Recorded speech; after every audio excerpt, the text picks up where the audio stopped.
What's going on, guys? It is your boy fadelinez back at it with another video, not a vlog this time, a video. I'm going to sit down and talk about the Boston Red Sox. And honestly, a lot has been going on here at the winter meetings. And I'm saying here at the winter meetings if I'm here, but obviously at the winter meetings, there's a lot of rumors going around with the Boston Red Sox and a lot of other teams and players that the Red Sox are interested in. And I have a lot to talk about. I'm going to start off with Kyle Schwarber. Obviously, the Red Sox were linked with Kyle Schwarber. They were interested if that was one of their targets for a big bat, and obviously he went back to the Philadelphia Phillies for 5 years and $150 million. That's no surprise. He went back to the Phillies. The Orioles offered the same contract that the Phillies did. He just chose to go to Philly. And then surprisingly, the Cincinnati Reds and the Pittsburgh Pirates offering him a contract, which was very interesting to see.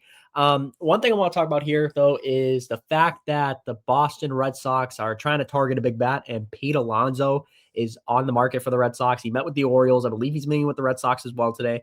The Red Sox have the money. The Mets don't want to go more than 3 years. So the Red Sox can go 4 or 5 years on Pete Alonso and maybe offer an opt-out and be able to get that contract going. So that's one of the things that you got to look at there. And another thing I want to talk about, there's so much on my mind right now, guys. There's so much going on, a lot of swirlings and rumors going around that there is to talk about. So yeah, Pete Alonso, I think that should be your number 2 target besides re-signing Alex Bregman. I think Alex Bregman stays with the Boston Red Sox. I don't think he goes anywhere. I think he likes it here in Boston. And then obviously the Cubs really like Matt Shaw over there at third base. I think there's a lot of teams that want a third baseman or need a third baseman. The Tigers talks, and they said it's slowed down a little bit, and I think it's a perfect fit with the Boston Red Sox. I think it's a no-brainer. They should go after him, which is funny that speaking of that, if the Red Sox make a trade with the Astros, because Isaac Paredes, the Red Sox are interested in him. They're interested in a lot of people. If they get Isaac Paredes moving the first base, then that opens a hole at third base for the Houston Astros. And who played third base for the Houston Astros before joining the Red Sox? Oh, Alex Bregman. That would be a reunion there. But I think the Red Sox should make their main focus Alex Bregman. A guy who they are linked with as well. There's 2 second basemen that they're linked with, or sorry, a second baseman and a shortstop who could be converted to a second baseman in Bo Bichette and Ketel Marte. And the rumors are that the Red Sox had preliminary talks of a trade for Ketel Marte.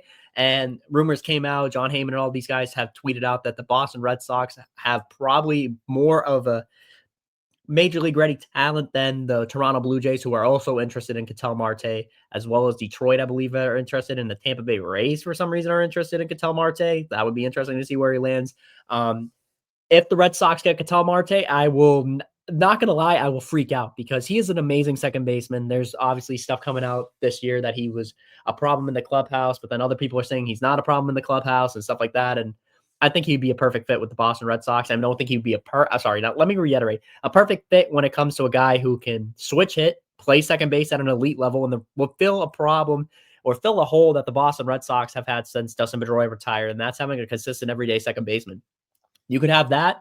And then Bo Bichette's another one. The Red Sox did have a Zoom call with Bo Bichette, and he was really impressed with the Boston Red Sox presentation to him. And obviously, for those who don't know, Bo Bichette's father, Dante Bichette, did play with the Boston Red Sox in the early 2000s. So there's another thing that links him to the Boston Red Sox. And if Bo Bichette came here, I would assume he would play second base. And I mean, he played second base in the World Series, obviously a little bit with the Blue Jays in that run. And he played a pretty good second base. You can't deny it. I mean, his defense ain't the best. So if you obviously a shortstop, you do have Trevor Story or Marcelo Meyer as an option to put at shortstop for the Boston Red Sox. But if you're looking at it, get Bo Bichette. If you get Bo Bichette, you're putting him at second base. There's not really a question about that. If you don't go after and re-sign Alex Bregman, you slot Marcelo Meyer over to third base. You have Bo Bichette at second, Story at short. Now, if you get Ketel Marte, what happens in that situation depends who you give up. Ketel will play second, Story at short, and right now Marcelo Meyer slots in at third base. But then that leaves the question, okay, if you get Ketel Marte, it kind of makes things obvious that you will not re-sign Alex Bregman. The reason why, what are you going to do with Marcelo Meyer unless you trade Marcelo Meyer in a package to get Ketel Marte, and then because the Diamondbacks are interested in Marcelo Meyer, then okay, there you go. You trade for Ketel Marte, you sign Pete Alonso, you sign Alex Bregman. Oh my God, that infield turns into Alex Bregman at third, Story at short, Ketel at second, and freaking Pete Alonso at first base. Is that not a disgusting infield? And then you have Casas at DH. It could be a rotating door with Masataka Yoshida, depending on how you want to run that. And then also the Red Sox have options. They're still looking for a solid number 2. I think they're not leaving it off the table for to make a move for a starting pitcher. So, I mean, you could go to Kansas City and be like, hey, what do you want for Cole Reagans? And obviously, Jaron Duran and Willie Abreu could also be in a package there. And you got to look at it right now. The Boston Red Sox have so many assets and major league talent and minor league talent that they could trade off and make trades. I think the Boston Red Sox are big suitors for a lot of these free agents and trade pieces as well because I mean, they have so much talent that they have. They have a big disposable options at starting pitching. I mean, you have Peyton Tolley, who's an amazing pitcher.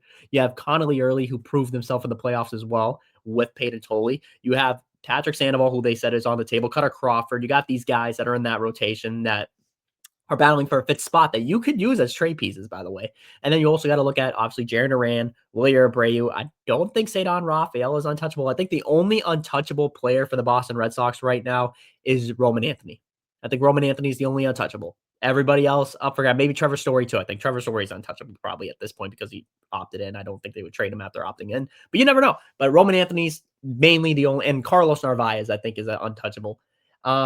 There are rumors with Kyle Teal. They want to bring Kyle Teal back. They're interested. The Red Sox are just interested in so many people. And this is that time of the year where the interest goes crazy. But I just wanted to sit here and talk to you guys about that. I think that the winter meetings is heating up. Obviously, Edwin Diaz going to the Los Angeles Dodgers for 3 years, $69 million deal. The Mets couldn't cough up more than $3 million. They offered 3 years, 30, I think 3 years, $63 million. So the fact that they couldn't, or I think it was 63. Oh, no, it was 66. 3 years, $66 million. So they couldn't offer $3 or $4 million more to retain Edwin Diaz is crazy. And then obviously, like I said earlier in the video, Kyle Schwarber going back to the Philadelphia Phillies, it made sense. But let me know what you guys think. Let me know what you guys think about this winter meeting so far. Who do you want the Red Sox to trade for? Who do you want the Red Sox to sign? And as always, guys, subscribe if you're new. Like the video, share it with your friends if you want to share more info about the Boston Red Sox. Also, if you guys want to watch a podcast and listen to a podcast, I go live every Sunday and sometimes during the week with the Pesky Podcast on here. And also check out BSCN's YouTube channel because we go live on there as well. And obviously, follow my TikTok if you want. Like and subscribe if you're new. I love that dirty water. Thank you guys for tuning in.